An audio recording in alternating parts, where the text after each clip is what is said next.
digamos, historia del tradicionalismo se puede encontrar en la revista Sodalizium, que es la revista del Instituto Mater Boni Concili. Hay un número que está dedicado a responder a su vez a otro número de una revista de la Fraternidad San Pio X de Italia, que se llama La Tradizione Cattolica, la revista del distrito de Italia de la Fraternidad. Sí. Y dedicó un número entero a hablar del sedevacantismo. Entonces el instituto, con su revista Sodalizium, le contestó. Y yo hice una traducción española de ese documento, que se puede encontrar en la sección Documentos de la revista Integrismo, del blog de la revista Integrismo. De paso, si me perdonan que no intente hablar en portugués, porque voy a mezclar demasiado el español y el portugués. Quizás queda más claro que hable directamente en español, aunque tratando de hablar lentamente. Bueno, entonces en este número ahí está este capítulo sobre la historia del movimiento tradicionalista, y la objeción de la fraternidad es el sedevacantismo no es verdadero. Tiene otras objeciones, ¿no? Pero el sedevacantismo no puede ser verdadero porque apareció muy tarde, porque el sedevacantismo es algo tardío. Sí. Y no encontramos pruebas de sedevacantismo sino hasta muy entrada, digamos así, la década del 70, finales de los 70. Mientras tanto, Monseñor Lefebvre ya había hablado, entonces la objeción es un poco que el movimiento tradicional surgió con Monseñor Lefebvre y alrededor de la figura de Monseñor Lefebvre, y el sedevacantismo que estaba al principio con Monseñor Lefebvre, más o menos cerca de Monseñor Lefebvre, lo que hizo fue venir a quebrar esa unidad inicial del movimiento tradicionalista. Eso es lo que dice la objeção. Padre, então, essa tese é que o sedevacantismo é um cisma posterior na tradição. É um cisma que foi feito muito depois, já tinha começado a resistência ao Vaticano II, muito bem obrigado, mas aí vieram alguns cismáticos, sedevacantistas, e estragaram a festa, fizeram as coisas piores da tradição. Então, mas qual que é a verdade então sobre esse assunto? Entonces, la cuestión es que muchos tradicionalistas creen eso, ¿no? Creen que el movimiento tradicional es algo que más o menos inventó Monseñor Lefebvre, y casi no conocen a otras figuras del movimiento tradicional. Y la verdad es que es verdad que el movimiento tradicional le debe mucho a Monseñor Lefebvre, pero obviamente no es la única figura, e incluso Monseñor Lefebvre a su vez debe mucho a otras personalidades que hoy no se conocen más. Entonces vamos a hacer rápidamente, tomando ese artículo como base, un resumen de un poco esta historia del tradicionalismo, ¿no? El tradicionalismo surge como una oposición al Vaticano II y a las reformas que surgieron del Vaticano II. Y esta historia de la oposición al Vaticano II en realidad surge en el mismo Vaticano II, durante el mismo Vaticano II. Entonces recordemos rápidamente que cuando se hace el Vaticano II fue preparado por los modernistas, y cuando llega el Vaticano II ya más o menos ellos tienen un plan, o sin el más o menos, tienen un plan perfecto de lo que van a hacer, tienen los medios de cómo hacerlo y tienen toda una organización para hacerlo. ¿Quiénes eran estos modernistas que al final dirigieron el concilio? Son los episcopados de Francia, de Suiza, de Bélgica, de Holanda, son de Alemania. Son los episcopados que van a dirigir, que van a controlar más o menos el concilio. Este grupo de obispos se conoció como la Alianza del Rin. Está este río, ¿verdad? Y también está aquel otro libro, ¿no? El Rin desemboca en el Tíber, ¿no? Como el Rin este grupo del Rin ataca a aquel grupo del Tíber, que es la iglesia de Roma, por decir así, ¿no? Sim, aqui no Brasil se diz o reino se lança no Tíber. Claro, el famoso libro del padre Wilhelm, ¿no? Sí. Entonces, eso fue lo que pasó. La alianza del Rin controla el concilio. Entonces, cuando los obispos tradicionales, porque tiene una mayoría en el concilio que ni son tradicionales ni son liberales, están mirando para dónde va el Papa y más o menos siguieron al Papa, ¿no? Entonces, desgraciadamente, como tenían a Juan XXIII, un modernista, y luego Montini, otro modernista, Pablo VI, entonces los obispos, hay un montón de obispos que siguieron lo que aprobó el Papa, lo que hizo el Papa, y de ahí el triunfo del modernismo. Sí. Pero una minoría de obispos tradicionales se da cuenta que esta alianza del Rin está muy bien organizada, difunde boletines entre los padres conciliares, tiene una organización muy fuerte. Entonces el grupo de obispos tradicionales va a intentar hacer algo parecido, pero para defender la tradición. Y así surge el Cetus Internationalis Patrum, este grupo de padres conciliares internacional, ¿no? Esta alianza o congreso de padres internacionales, de padres conciliares internacional, ¿no? Y entonces este grupo está dirigido, están como a la presidencia está Monseñor Lefebvre, y también está don Antonio de Castromayer, y también está don Proenza Sigo, y esos son los obispos más importantes dentro de esta. Los otros obispos el grupo de obispos que están con el Cetus son en general los obispos de España y de Sudamérica, están con el Cetus, más los episcopados más conservadores. Pero precisamente hablamos de la logística del Cetus. En la logística hablamos de la logística de la Alianza del Rin. Precisamente en la logística del Cetus tenemos a alguien que quedó como casi un desconocido en nuestros días, porque ya no se habla más de él o se habla poco de él, y es el padre Joaquín Sáenz Arriaga.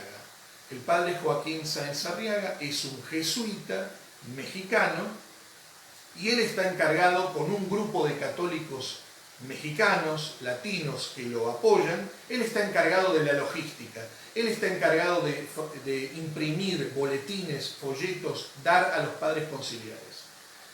El padre Sáenz tiene una gran importancia, no solamente por lo que hizo durante el concilio, que es muy poco conocido, sino también por la trayectoria que tiene el padre Sáenz después y especialmente por algo que escribió durante el propio concilio. Y ahí hablamos de el libro Complot contra la Iglesia.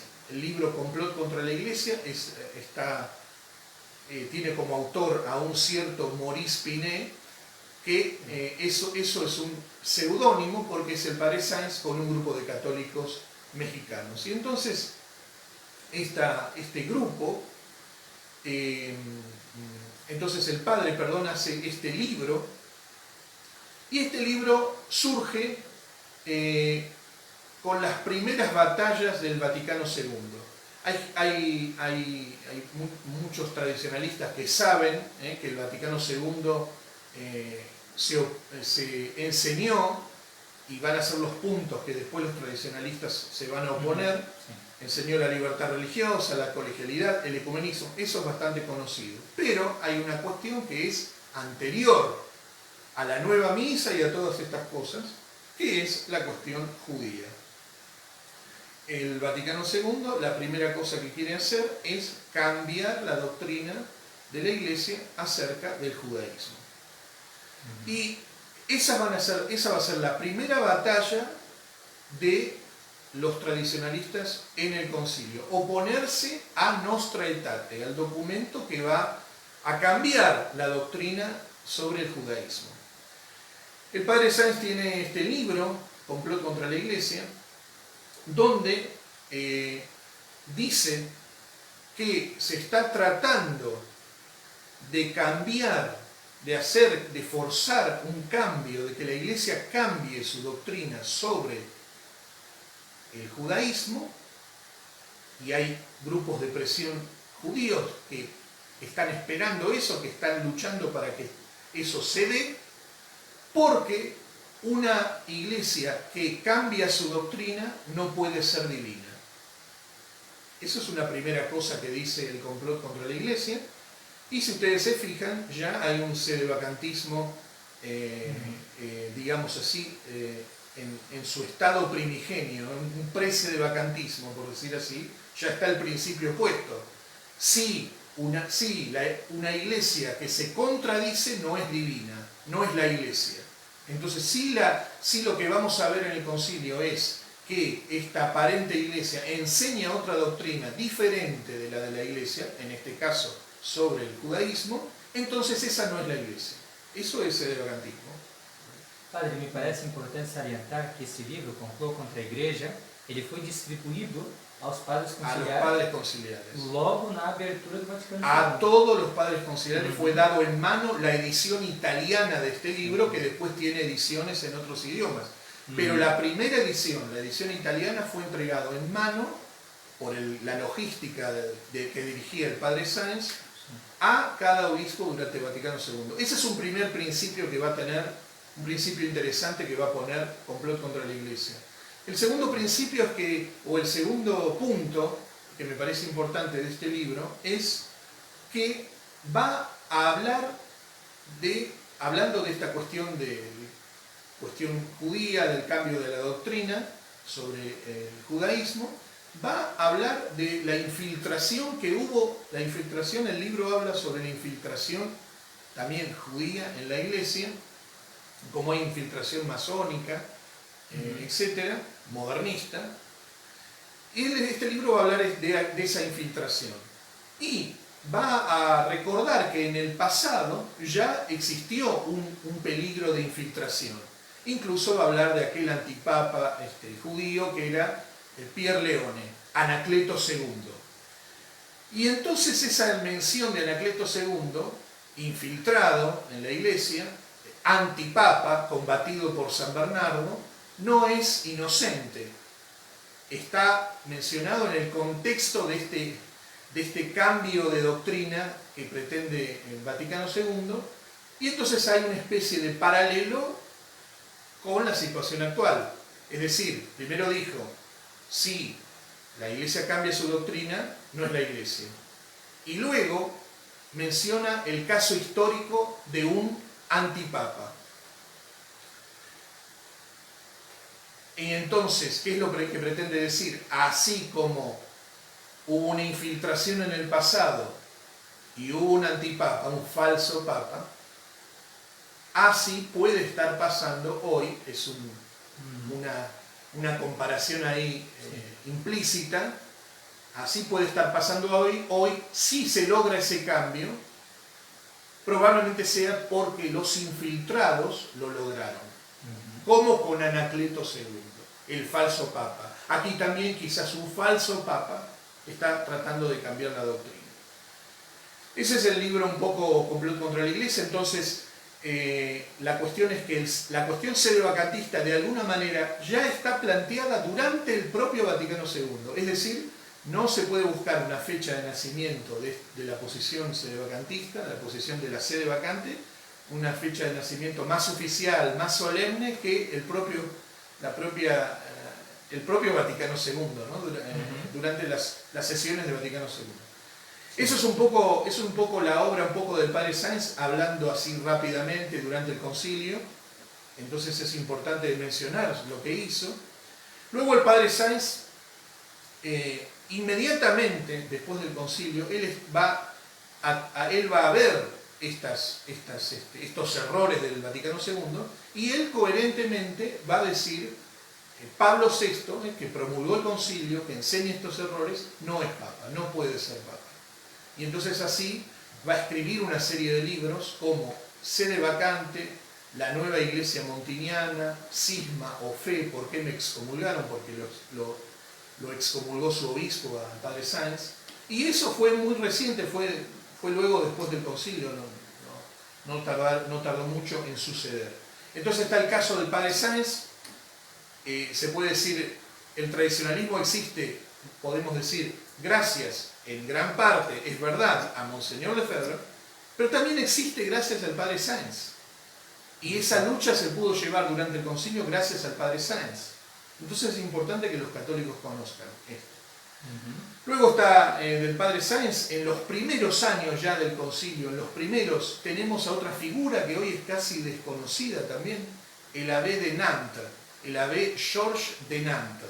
El abbé de Nantes es un párroco francés que en aquellos años del posconcilio, inmediatos años del posconcilio, el padre constata también los errores del Vaticano II y acusa fuertemente a Pablo VI, y después lo va a hacer también con Juan Pablo II, pero primero a Pablo VI, de difundir estos errores. Y sobre todo el abbé de Nantes es conocido por su obra, el Liber Accusationis, el libro de acusación contra Pablo VI, por cisma, por herejía, por escándalo, dice él. Y produce una serie de pruebas, ¿no? Hechos que son por todos conocidos acerca de Pablo VI, para decir que está enseñando el modernismo, esto es una revolución en la Iglesia, y el padre va encaminado directamente hacia el sedevacantismo. Es decir, está contestando la autoridad de Pablo VI. El padre Georges de Nantes hubiera terminado, digamos así, sedevacantista, pero él se pone a estudiar las diferentes posiciones acerca de este caso, puntualmente sobre el Papa herético, ¿no? Y a él le va a parecer más segura la posición que dice no Papa hereticus depositus est, como muchos sedevacantistas, ¿no? El Papa herético está depuesto, por el mismo hecho de ser hereje, dicen muchos sedevacantistas. Al padre de Nantes le va a parecer más convincente la posición que dice Papa hereticus deponendus est. Es decir, el Papa herético tiene que ser depuesto. No está depuesto por el simple hecho de la herejía, sino que debe ser depuesto. Él dice, por él mismo tiene que acusarse de su error, de su herejía, y la Iglesia también lo tiene que acusar. Pero primero él mismo debe advertir su herejía, por eso tiene que ser advertido de su herejía, y él debe retractarse. Y es lo que busca hacer el padre de Nantes, una teoría un poco particular, pero era la teoría de él, y es lo que busca hacer con sus libros, convencer de su herejía al propio Pablo VI, para que se retracte. Y esto, el abbé de Nantes, muy valientemente, hay que reconocer, él fue a la plaza de San Pedro y le entregó en las propias manos a Pablo VI su libro, que por supuesto no tuvo ninguna cuenta de eso, ¿no? El abbé de Nantes es una figura muy importante. Desgraciadamente, como digo, no adoptó finalmente la posición sedevacantista, aunque al principio casi era eso, y terminó con posiciones un poco extrañas que no vale la pena mencionar aquí, pero fue muy importante, y uno debería acordarse y se debería también rezar por él, porque de alguna manera gracias a estos hombres estamos defendiendo la fe nosotros también, y conservando la fe nosotros también. Entonces el abbé de Nantes es uno de estos defensores primeros de la tradición. El abbé de Nantes además tiene una importancia particular. Recordemos que el abbé de Nantes es francés como era francés Monseñor Lefebvre. Y recordemos también que Monseñor Lefebvre habló en público contra el concilio, condenó el concilio y condenó la nueva misa públicamente solamente en noviembre de 1974.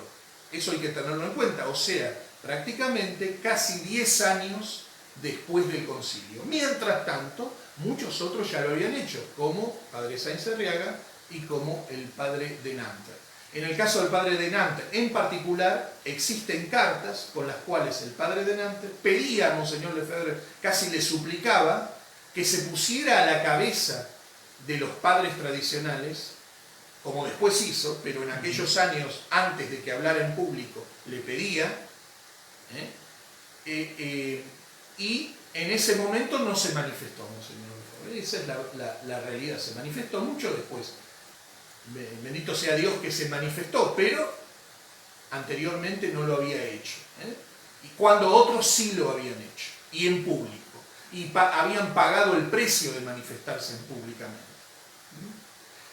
Entonces tenemos aquí al padre Sáenz, tenemos a la B de Nantes.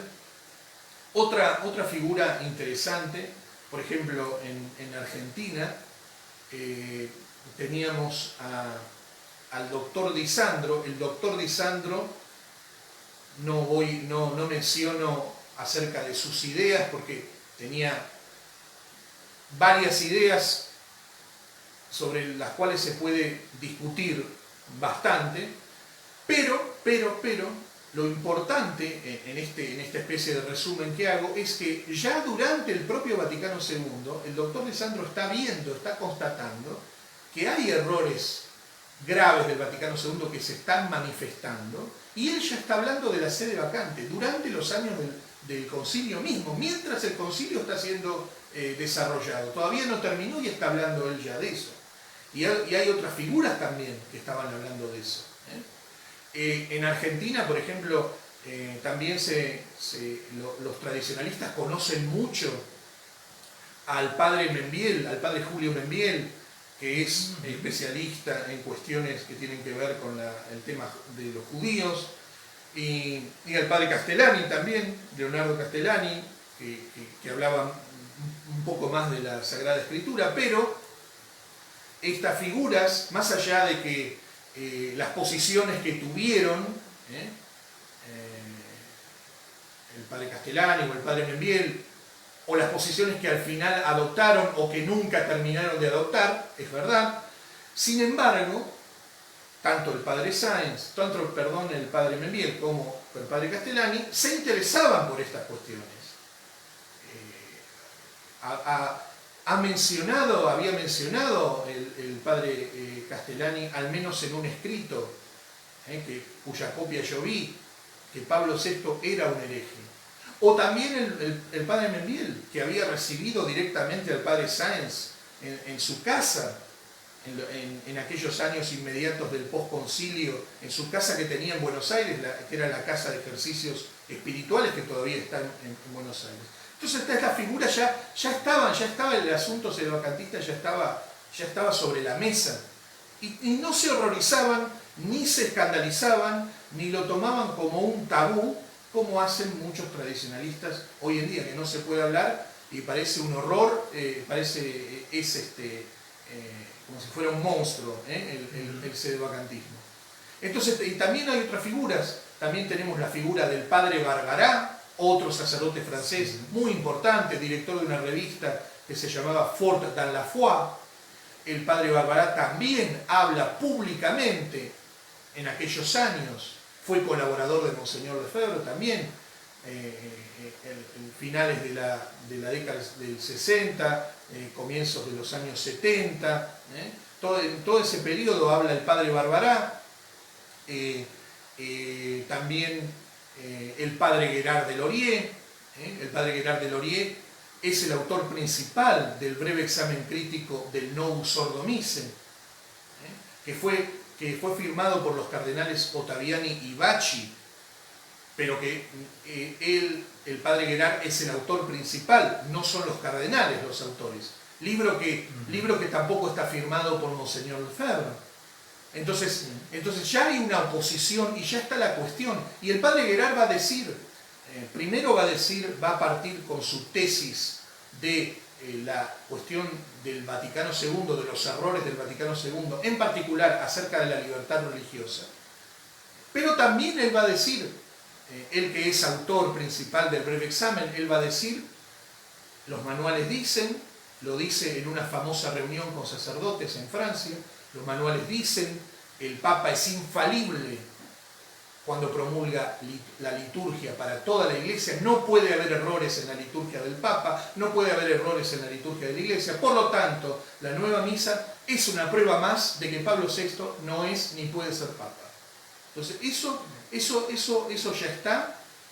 Y también incluso se puede hablar de personajes un poquito que se manifestaron posteriormente también, como por ejemplo que es poco conocido la actitud de Monseñor de Castromayer, don Antonio de Castromayer, el obispo de Campos, que tampoco le tenía miedo a esta cuestión. Él habló de esto mucho después, pero es una figura importante porque todos sabemos que estaba al lado de don Lefebvre, al punto tal que consagró con él los 4 obispos. Sin embargo, don Antonio, esa es la parte que la fraternidad no se acuerda, parece, don Antonio hablaba de un papa putativo, de un papa que es considerado papa pero no lo es, o también una iniciativa de padres, de religiosos que seguían la posición del padre Gerard de Laurier. Tuvo la iniciativa de hacer un libro que se llamó Lettre à quelques évêques, la carta a algunos obispos. Es un documento que fue enviado a todos los obispos del mundo, o a buena parte de ellos, en aquellos años. Estamos hablando de los años de la década del 70, finales de la década del 70. Fue enviado a los obispos del mundo para tratar de convencerlos de los errores de Vaticano II y que ellos se opusieran también a esos errores. Desgraciadamente no se logró lo que se buscaba, pero es interesante mencionar que don Antonio bendijo la iniciativa, la aprobó, sabiendo que la posición de ellos era una posición por la sede vacante. Además, don Antonio hizo un prefacio del libro famoso, que ese libro sí lo conocen muchos tradicionalistas, de Arnaldo Xavier Vidigal da Silveira, que habla sobre la nueva misa, pero que tiene todo un apéndice largo, una parte del libro dedicada a la cuestión del Papa herético. El autor no se define, no toma una posición, digamos así, abierta a favor de la sede vacante, pero estudia esa posición, la desarrolla, investiga a los autores y además invita a otros teólogos a continuar esa obra. Ese libro tiene prefacio, tiene aprobación de don Antonio, que además dijo también en Ecón que no había papa, que Juan Pablo II no era papa, y lo dijo delante de testigos, así como dijo el día de la inauguración del monasterio de la Santa Cruz, también que Juan Pablo II no era papa, lo dijo en público, porque un hereje no puede ser cabeza de la Iglesia, dijo él, y Juan Pablo II es hereje. Esto yo lo sé por personas muy importantes del propio monasterio de la Santa Cruz que me lo contaron. Entonces, es importante conocer aquellos personajes que trabajaron antes de que Monseñor Lefebvre fuese Monseñor Lefebvre que todos conocemos, también los que lo hicieron después también, después de que Monseñor Lefebvre se manifestó. Hay otras personas, como por ejemplo también tenemos al padre Coache, que era un sacerdote francés, doctor en Derecho Canónico. Él es el sacerdote que tuvo la idea de tomar una iglesia en París por los tradicionalistas, que fue San Nicolás de Chardonnay, y este padre también era sedevacantista, y era conocido como sedevacantista. Él murió colaborando con la fraternidad, pero era un sedevacantista. Y en Argentina sucede lo mismo. Por ejemplo, en Argentina los sacerdotes que colaboraron con la fraternidad desde el comienzo eran sedevacantistas también. Por ejemplo, en Argentina, un padre francés llamado Hervé Lelé, que comenzó el apostolado tradicional antes de que llegara a la fraternidad y después colaboró con la fraternidad, él era sedevacantista. El padre Sánchez Abelenda, quizás el único sacerdote argentino que no celebró nunca la nueva misa, que colaboró con la fraternidad hasta su muerte, también era sedevacantista. Hay otro famoso sacerdote en Argentina que se llamó Ramón Sarmiento, un claretiano, yo viví con él en el Priorato de Buenos Aires, también era sedevacantista. Y así en muchos lugares, los principales colaboradores de Monseñor Lefebvre, antes de que Monseñor Lefebvre se manifestase y después, eran sedevacantistas. El padre Barbará, el padre Gerard de Laurier, el padre Coache y muchos otros. Entonces esta teoría de que el movimiento tradicional existe exclusivamente gracias a Monseñor Lefebvre no es verdadera. El movimiento tradicional le debe mucho a Monseñor Lefebvre, pero él no es la única figura. Y es más, Monseñor Lefebvre también le debe mucho a sedevacantistas, porque a veces, desgraciadamente, se mezclan las cosas humanas y vienen estas acusaciones de traición, ¿no?, entre unos y otros. Sí. Y hay que tener cuidado con esas acusaciones porque, con el mismo criterio, también aquellos que estaban antes de Monseñor Lefebvre, que prepararon el campo para que después viniera la fraternidad y sembrara, y resulta que después la fraternidad sembrara antisedevacantismo, ¿dónde está la traición? Entonces hay que tener cuidado con esas acusaciones. Bueno, esto es un resumen muy rápido e incluso bastante desordenado para responder a la pregunta sobre la historia del tradicionalismo. Muito bem. Então, toda essa história de que o sedevacantismo é um cisma posterior, que se trata de uma traição ou coisa semelhante, na verdade é uma falsidade oculta, talvez o que pode ser considerado, nos parâmetros deles mesmos, uma traição anterior da própria fraternidade, né, de pessoas envolvidas aí com a resistência ao Vaticano II.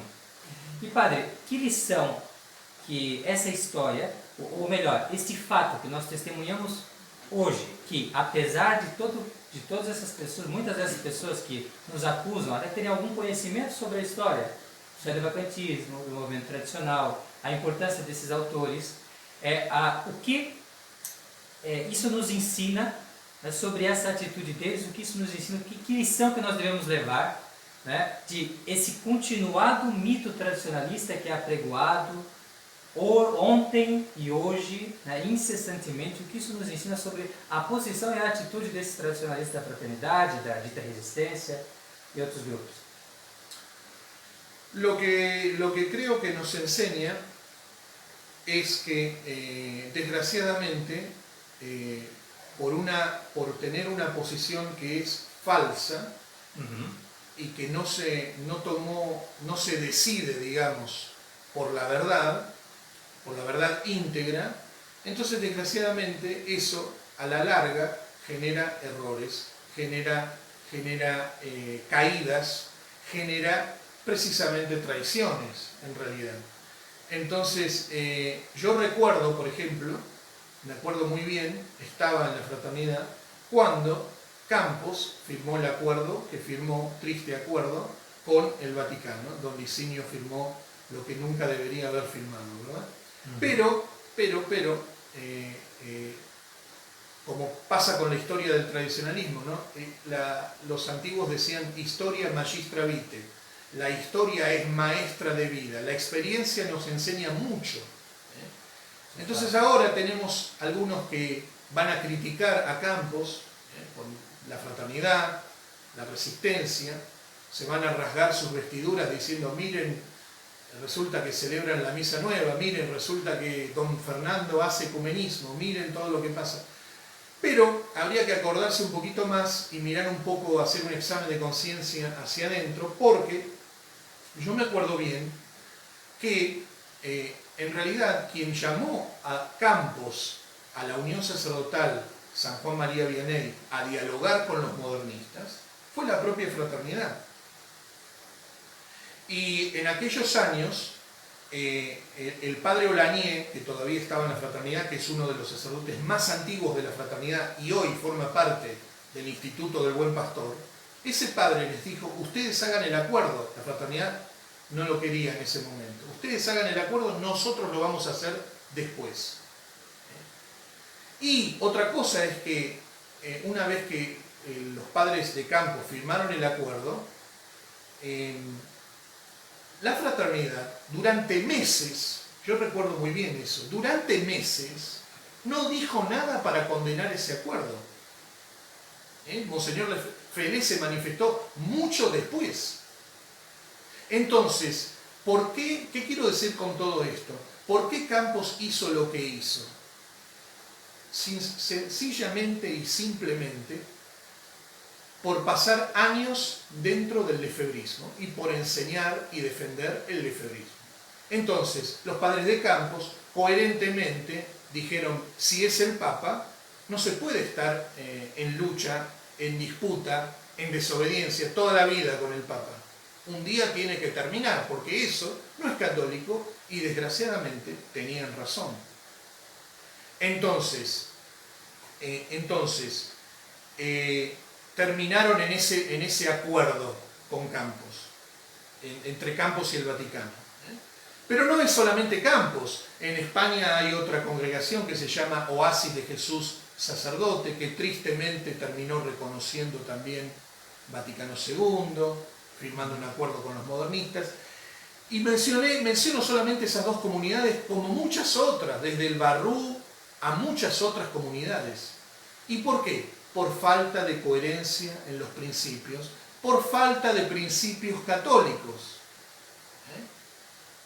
No es católico oponerse al Papa. Si yo digo que hay un Papa, no puedo vivir en oposición con el Papa.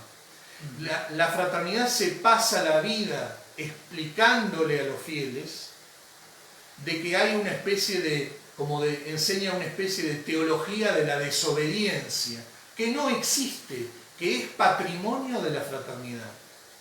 Porque en los autores podemos encontrar, cualquiera puede comprobar este hecho, no me crean a mí, existe la desobediencia puntual. En un caso concreto, en otro, yo puedo desobedecer a la autoridad. Pero no van a encontrar en ningún manual de teología, en ningún lado van a encontrar a alguien, a un autor católico, que justifique una desobediencia más o menos habitual y sistemática a la autoridad que se dice reconocer. Entonces, esta lucha contra el Papa lleva finalmente a adherir al Vaticano II y a los errores modernistas. Conozco, también puedo terminar con esto, con esta parte práctica, digamos, de a dónde llevan estas ideas.